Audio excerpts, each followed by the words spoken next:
बेतवा नदी की दुर्दशा पर समाजसेवियों और प्रशासन ने रखी अपनी बात। चोरघाट नाला रायसेन से आने वाले कारखाने का प्रदूषित पानी से बेतवा हो रही है प्रदूषित।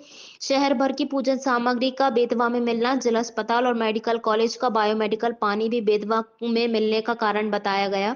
श्रमदानियों ने प्रशासनिक स्तर पर मशीनों और संसाधनों से बेतवा की सफाई करने की उठाई मांग।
आंखें मुश्किल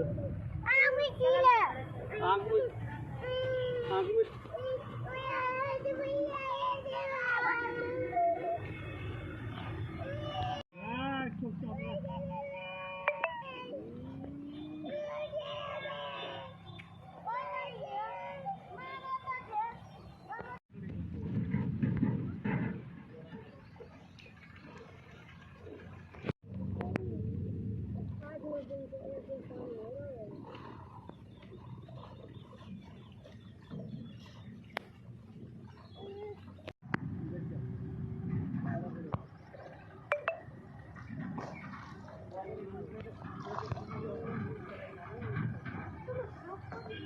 काफी दुर्दशा हो रही है, ऐसे में क्या कहना? मैं अतुल रतन सिंह शाह, अध्यक्ष बेतवा उत्थान समिति।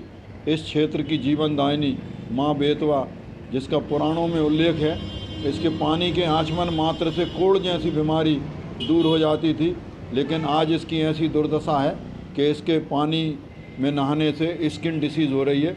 इसका महत्वपूर्ण कारण चोर नाले व अन्य 5 नालों के माध्यम से शहर का गंदा पानी सीधे नदी में प्रवाहित हो रहा है। यह एक क्राइम है, इसको तत्काल प्रभाव से रोका जाना चाहिए। इसी से इसकी दुर्दशा हो रही है। इसी के साथ आपके चैनल के माध्यम से हम निवेदन करना चाहेंगे कि अप स्ट्रीम में जो डिस्ट्रिक्ट हॉस्पिटल बना है, इस डिस्ट्रिक्ट हॉस्पिटल का भी ट्रीटमेंट प्लांट चालू नहीं है। इसका गंदा पानी भी अप स्ट्रीम में मिल रहा है। ये कभी भी शहर के लिए नासूर सिद्ध हो सकता है। तो ये सुनिश्चित होना चाहिए कि मेडिकल कॉलेज और डिस्ट्रिक्ट हॉस्पिटल का ट्रीटमेंट प्लांट हमेशा चालू रहे। काफ़ी गंदगी से जूझ रही है, उसकी सफाई को लेकर क्या तैयारी की गई है? बेतवा नदी के हर साल इस सीज़न में ये परेशानी आती है कि जो जलकुंभी वगैरह उसमें आ जाती है, और जो भक्त लोग हैं, जो श्रद्धालु लोग हैं, उनके द्वारा जो धार्मिक सामग्री इसमें विसर्जित की जाती है, उसके कारण काफ़ी गंदगी आती है। क्योंकि नदी सूखती भी है तो ज़्यादा मात्रा में दिखाई देती है। इसके लिए हम जो है समाज सेवियों से मिलकर और जो जनप्रतिनिधि हैं उनसे मिलकर इसी कार्य योजना पर तैयारी कर रहे हैं ताकि उसकी सफाई हम कर सकें। आपका और बेतवा से कब तक? मैं R.K. कुलश्रेष्ठ और बेतवा उत्थान समिति में विगत प्रारंभिक दिन से मैं इस संस्थान से जुड़ा हुआ हूं, और हमेशा बेतवा में जो श्रमदान है, उस श्रमदान के तहत मैं अब सुबह, जब आदरणीय सुधा चौधरी जी मैडम ने इसको प्रारंभ किया 2003 से, तब से मैं इसमें निरंतर अपना सहयोग दे रहा हूं।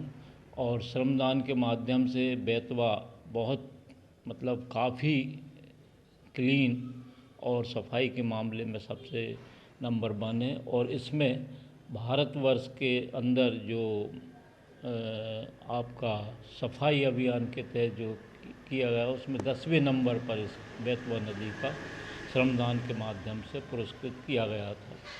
आज भाई साहब, बेतवा नदी की बहुत दयनीय स्थिति देखने को मिल रही है। चादर ओढ़ ली उसने जलकुंभी की, इसके बारे में? हाँ, ये क्या है, इस बेतवा नदी में सबसे पहले तो जो श्रमदानी अपना श्रम की आहुति देते हैं, लेकिन इसमें साथ साथ प्रशासनिक सहयोग भी बहुत आवश्यक है। इसी तरह चोर घाट का नाला जो आज तक प्रशासन उस पर कोई कार्रवाई नहीं कर सका, जिससे पूरी गंदगी बेतवा में मिलती है, और इसकी अभी कुछ आश्वासन दिया गया था माननीय राजनीतिक विश्लेषकों द्वारा कि इसकी डीपीआर तैयार हो चुकी है, लेकिन अभी तक इसका कार्य प्रारंभ नहीं हुआ है, जिससे गंदगी बराबर बेतवा में मिलती है और उसका प्रदूषित पानी जो अभी मकर संक्रांति और ऐसे त्योहारों पर उसका लोगों ने उपयोग किया, जो बदबूदार भी था, लेकिन लोगों की मजबूरी थी कि उसमें स्नान करना आवश्यक था, क्योंकि बेतवा एक मानी हुई पूज्य नदी है। इसके लिए प्रयास किया जाना उचित है। अगर प्रशासनिक सहयोग मिलेगा तो निश्चित ही बेतवा सफाई होगी। क्या नाम है आपका और आप बेतवा से कब से जुड़े हैं, क्या नाम है? मेरा नाम विनय जैन मित्र है। हम 2003 से विगत 22-23 वर्षों से बेतवा से जुड़े हैं। बेतवा उत्थान समिति के नियमित श्रमदानी के रूप में काम कर रहे हैं। आज बेतवा की कई दुर्दशा हो रही है, उसमें क्या कहना है? ये हम लोग तो 22 सालों से सतत प्रयास कर रहे हैं, लेकिन बेतवा का क्षेत्र इतना बड़ा है कि औद्योगिक कचरा, नाले पूरी सब उसी में आता है, और हमारे प्रयास इसलिए उसमें नाकाफ़ी दिखते हैं क्योंकि हम छोटे स्तर पर प्रयास कर रहे हैं। हमारी संख्या 20-25 लोगों की रोज़ की है और हम घाटों की सफाई करते हैं, लेकिन ये काम है बड़ा प्रशासन का। इसमें मशीनरी से काम होना चाहिए, क्योंकि इसमें पूरा औद्योगिक क्षेत्र का कचरा भी आता है। शहर के, रायसेन ज़िले के हों चाहे मंडीदीप के हों और विदिशा ज़िले के सारे नाले इसी में मिलते हैं। इस कारण हमारा ये प्रयास